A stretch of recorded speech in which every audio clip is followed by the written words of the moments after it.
Nous essayons de faire vivre cette exposition, qui est une belle endormie, puisque cette exposition consacrée à l'artiste anglais Aubrey Beardsley n'a connu que 3 semaines de vie avant, évidemment, la fermeture pour les raisons que nous connaissons tous. Aubrey Beardsley est un artiste qui s'est imposé comme l'un des plus grands dessinateurs de la fin du 19e siècle, alors qu'il a vécu à peine 25 ans. Et au cours de sa fulgurante carrière, il a créé plus de 1000 dessins, dont une soixantaine sont présentés dans l'exposition Aubrey Beardsley au musée d'Orsay.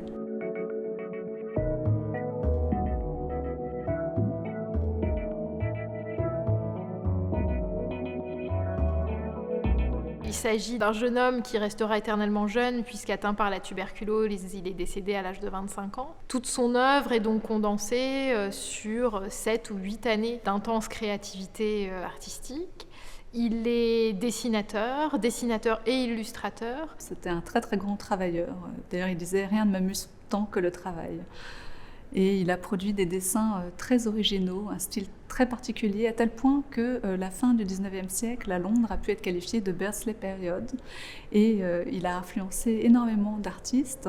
Après sa mort, au début du 20e siècle, beaucoup de dessinateurs se sont emparés de son style. Et il y a eu une sorte de Beardsley Revival dans les années 60-70 à travers l'art psychédélique, les couvertures de disques.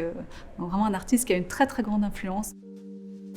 Ici, nous sommes dans la première grande salle qui déroule de manière chronologique sa carrière, si courte fut-elle, qui est quand même marquée par une évolution constante et des recherches stylistiques constantes qui font qu'il va passer d'une manière de dessiner à une autre sans jamais se renier. C'est un style qui est très particulier parce qu'il se fonde sur l'art de la reproduction. Ce sont des dessins qui sont conçus en vue de leur publication et de leur reproduction photomécanique au moyen du cliché au trait sur zinc, donc un procédé photographique de reproduction des dessins qui permettait un accès à des prix très intéressants et donc une très grande diffusion et une grande popularité. Et il a travaillé le noir et blanc dans le but de cette reproduction. On a accroché des œuvres qui témoigne de ses débuts, de l'influence importante du modèle pré-raphaélite, qui reste une grande référence pour les avant-gardes britanniques et une grande référence pour Aubrey Beardsley. Les débris d'un poète, donc c'est un titre qui est inscrit sur le dessin lui-même. C'est une œuvre de la période japonisante de Beardsley, qui est très marquée, qui donc va reprendre le format vertical des kakémonos, l'étagement de la profondeur et le travail différent de la perspective. Il a été très influencé par le japonisme, mais également par l'art grec qu'il peut observer au British Museum, par l'art du XVIIIe français, notamment le rococo, les gravures du XVIIIe siècle.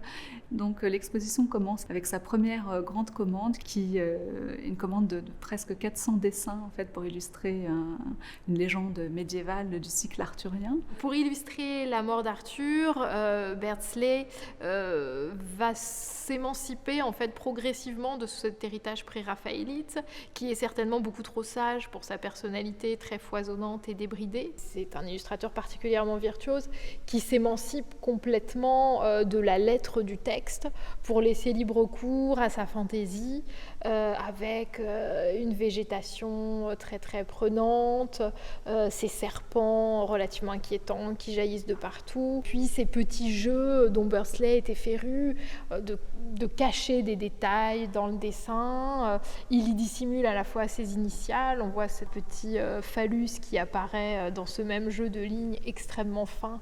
Là, c'est le Beardsley amateur d'érotisme qui se manifeste. C'est un artiste qui s'est aussi fait connaître par son esprit de provocation, son esprit irrévérencieux, sa tendance à braver la censure aussi. Et il s'est fait vraiment connaître, mais vraiment très grande notoriété, grâce à son illustration pour Salomé d'Oscar Wilde. Alors cette planche pour Salomé, The Peacock Skirt, donc la jupe pan, c'est peut-être la plus célèbre des planches pour Salomé, qui sont parmi les illustrations les plus connues de Beardsley. Et c'est un peu le prototype de ces femmes des œuvres de Beardsley, femmes réputées malsaines, avec ces visages inquiétants, ces attitudes corporelles très inquiétantes aussi, et ces vêtements très amples qui viennent encore donner une forme de puissance maléfique au personnage. Et là, on a une association entre les personnages féminins, effectivement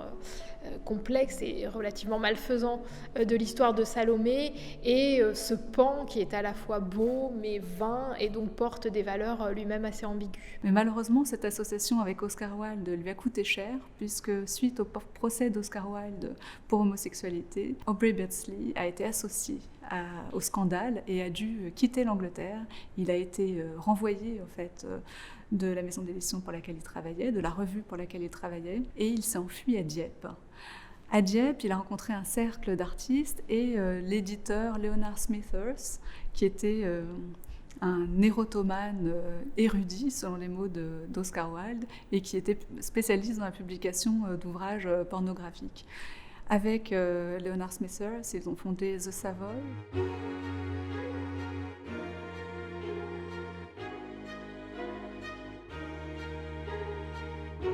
Alors on a intitulé cette petite séquence l'Antiquité paillarde, puisqu'effectivement en 1896, Beardsley s'intéresse à des textes antiques qui évoquent frontalement le sujet de la sexualité et de la nudité. Il est très virtuose dans son utilisation de la ligne, de contraste entre les grands aplats de blanc, des parties de dessin très simples qui viennent contraster avec des zones très fouillées, par exemple les chevelures des femmes qui, comme elles sont relativement nues, effectivement la chevelure va catalyser l'ornementation avec toutes ces incroyables coiffures et ces petits détails de fleurs, de rubans. Il y a certainement dans cette réinterprétation des drapés et même des plissés, une citation de l'art antique.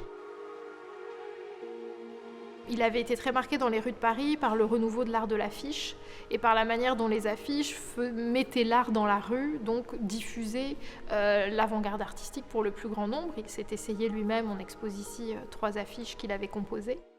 On a ce balancement entre un personnage qui évolue dans une élite artistique, une avant-garde et un milieu numériquement assez restreint d'initiés, et puis ce souci de voir son œuvre être diffusée et être accessible à un plus grand nombre.